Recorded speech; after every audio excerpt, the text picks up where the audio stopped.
Nessa Power, who has joined me down here in the St. Gabriel's Parish Centre. Nessa, welcome to Clontarf Media. Thanks, Michael. Nessa, it's called DramaPower. The name, Nessa Power. Any link there by any chance? Just a small link. Yeah, no, I thought I'd try and come up with something clever, and I spent ages thinking of different names, and I thought that's the most obvious.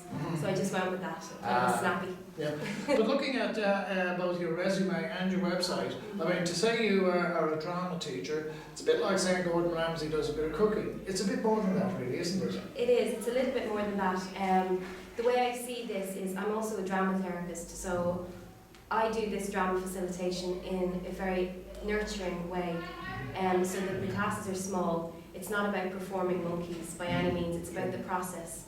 So there's small workshops and there's benefits for everybody, no matter what age you are. Let's start at the beginning so people don't have any misapprehensions. You're not doing this on the basis that you're not looking for actors, or you're not expecting people to come here on the basis that they'll want to be in Fair City or some other local drama. Is that reasonable to conclude? Yes, well, everybody has different expectations, and if I take the adult group, for example, most of them who come seem to just want to have a creative outlet, make new friends, have a bit of fun, get back to their creative side, and maybe it's for their jobs to get a bit of confidence and assertiveness. So if they continue on the path of acting, perhaps they will end up in Fair City. That may happen, but that's not the immediate objective. Sure. So I see everybody as an artist anyway, so it's about bringing that out. Okay. What's your background in it yourself? Have you been an actor yourself, or have you always been a teacher? I've been both. I'm a teacher, drama teacher and language teacher, and also for my outside my day job, I am in a theatre group. So over the years I've done bits of non-professional, professional things whenever I can. Sure. So I enjoy the process of rehearsals, and I can bring that to the groups I work with as well, and inside knowledge of what it's like to be on that side. Sure. How did you come to find St. Gabriel's? I mean, it's a great venue. It's an area I know very well. So how were we lucky to find you, and how were you lucky to find it? Well, I used to actually live here near Wong's restaurant. Okay, just around the no problem with product placement here. You know, the finest Chinese restaurant on the Clontarf Road. Yes. Well, I used to nip down for my takeaways, but I lived around there for 4 years, and I used to wander up around this area, over to the local cafes and that. I had friends whose children were doing ballet classes here, and I just wondered what was going on here. So one day I wandered in and said, would they have any space for doing drama groups? I was very interested in running an adult group and a teenage group. And they said yes, they would, and it was probably about a year later that I actually got to do it, but I planted the seed anyway. Yeah, well, it's an area that is, as we say, it's well known for its thespians, musicians, and even the occasional politician lives down the road, so who knows who may turn up at DramaPower. But tell us, DramaTherapy, what is all that about? Well, DramaTherapy by definition is the intentional systematic use of theatre to achieve psychological growth and change. So basically that means that whenever if you have some kind of behavioural or emotional or a setback in your life, drama therapy it's a small drama group where the therapist will run the workshop so as you can, get better or improve whatever the problem was to begin with, and stabilise. Within a small group, it's in relation to other people, so it's not, you're kind of working on behaviours and relationships with other people, so it's a social way as well. And what conditions or what conditions do you think might it best apply to? Because clearly it seems as though it would be most beneficial in what we would call the mental health area. Yes, I've worked in that area with teenagers, adolescents with mental health difficulties. I also work with aspergers, with students with aspergers, and that's very beneficial because that helps with peer relationships, because that's a very difficult area for those with Asperger's, just seeing flexible thinking, and everything is quite black and white. So it's kind of using this space to work on behaviours and how to be a bit more flexible in your thinking, turn taking, and working on basic how you carry yourself, body language, facial expression, vocal tone. And I believe you also work with people who have autism. I mean, is that very similar principles? Yeah, autism, Asperger's would be on the kind of mild autistic spectrum, so it would be similar, a similar kind of intention and within the groups. But you can mix, I mean, sometimes there's mixtures of needs in a group, so there could be Asperger's, people on the autism spectrum, emotional difficulties. You know, you kind of get a group, you get a sense of the group, if it will work, and then you plan your program accordingly. So it's very much rooted in psychological thought and theory as well. Anticipating what some of the, as you say, some of the reservations people might have about this, would you be saying that this is in conjunction with conventional medical treatment for conditions like Asperger's and autism, or is it potentially as an alternative?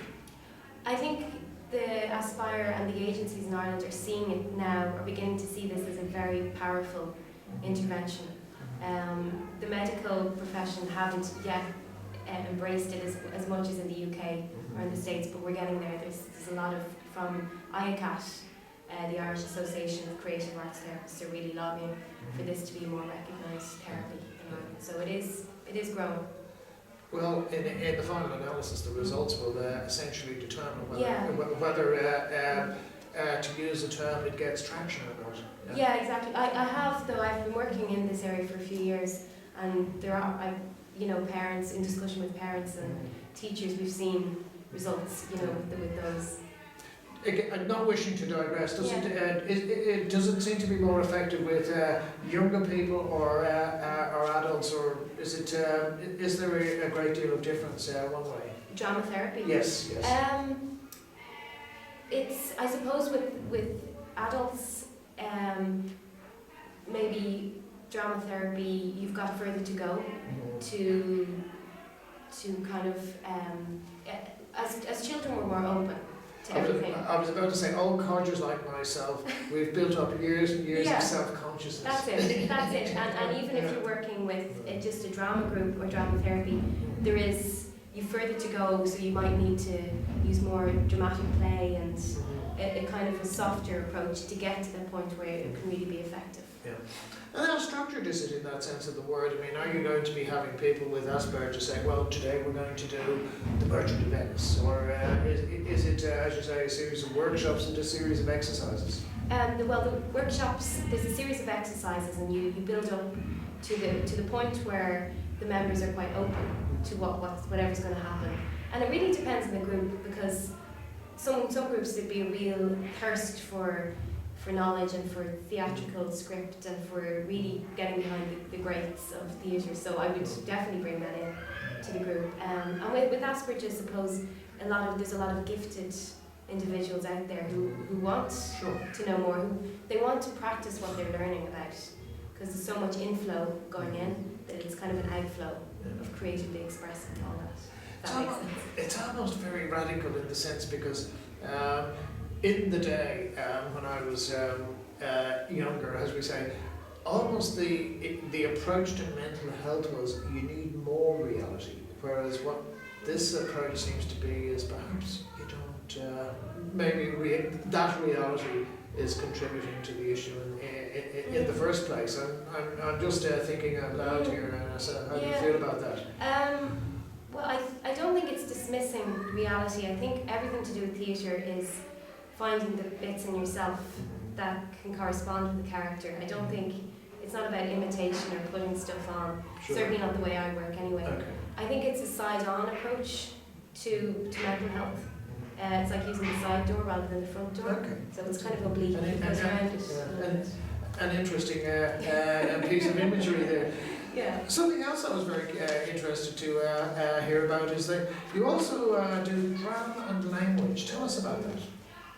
That stems from my work as a language teacher. Over the years, I've just found that creating as authentic an environment as possible is the way to go. To get students to really engage with the language, not in the way that, okay, this is grammar and this is, you have to learn this off by heart. It's just getting into the situation so that maybe the classroom could be like a marketplace or a shop or like a train station, and that people are really kind of working, it's like a working environment and using the language that way. Like you would have to if you went abroad. Exactly, it's kind of trying as hard as possible to create the setting that you would find yourself in.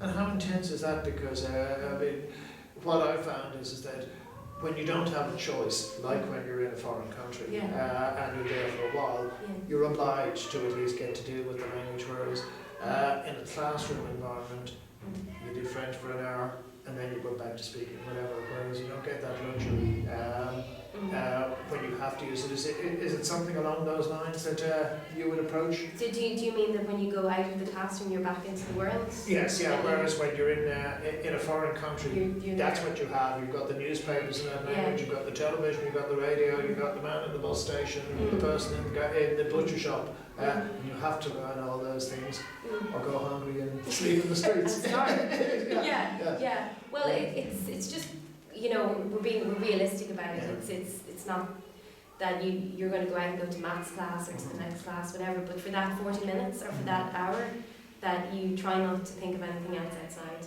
and of the room.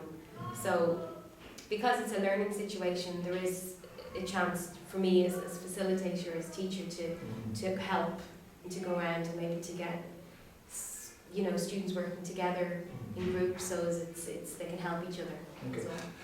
On that basis then, how are you structuring your workshops and your courses? Is it everybody is all in, or for instance would you have one that was people that perhaps had aspergers, or would you have some that were young, or would you have mixes of young and old? What's your approach to it, Nessa? The way I work is, well, at the moment I have an adult class and people can join. Adult being 18 and above? 18 plus, yeah. And there's still a couple of spaces on that. And then there is a class for aspergers for teenagers. It's the 12 to 15 age group. And after that I work, if I get calls for a certain age group, I will set up a class, if I get enough calls. But I think I'm all about small groups. What would be the maximum you would consider you couldn't deal beyond that? Well, I think 10 max, 8 to 10 is my ideal number, because I think beyond that it's more about crowd control and keeping everybody happy. It's not, you can't really, for them they don't get a chance to emerge.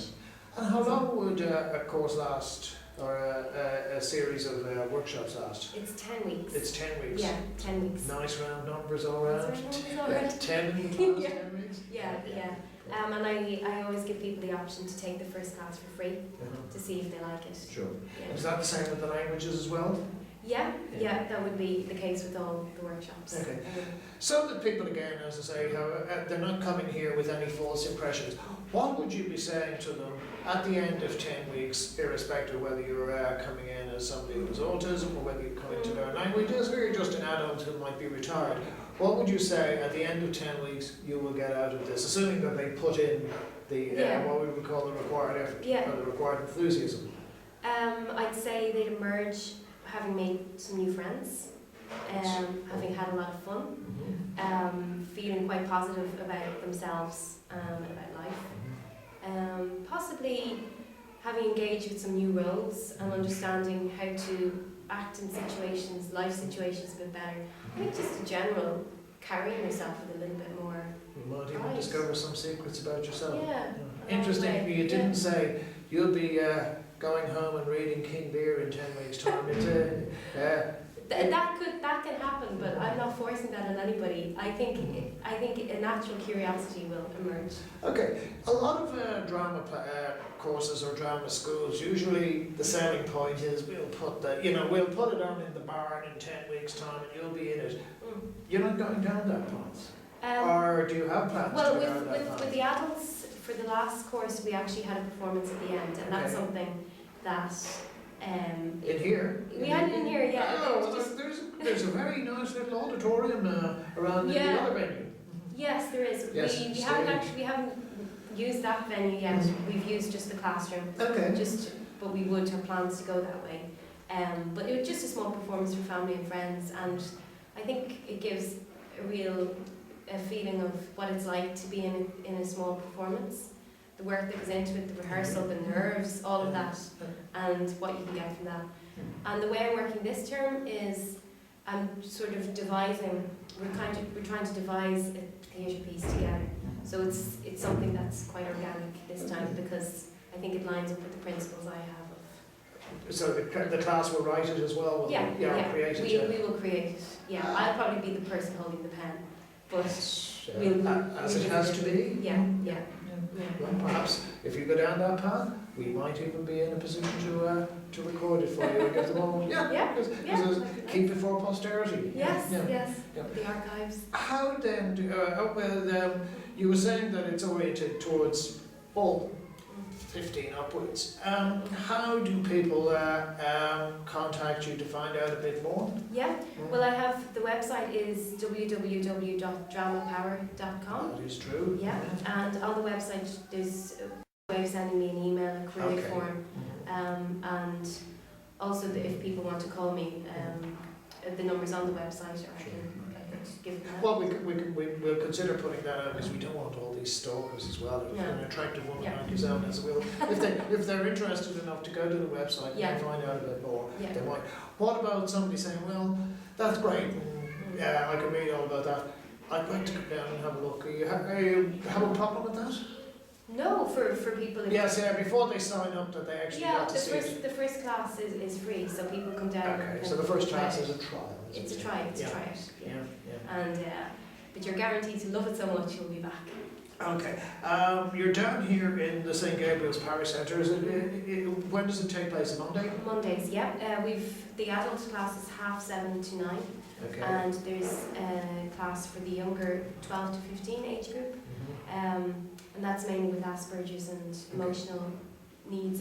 If you feel that your son or daughter needs something to complement their school life, needs a bit more confidence, or needs to work on those kind of social issues, this is the place to come. And that's 5:30 to 6:30 on Mondays. That's on Monday. So you got very busy days on Monday. I do.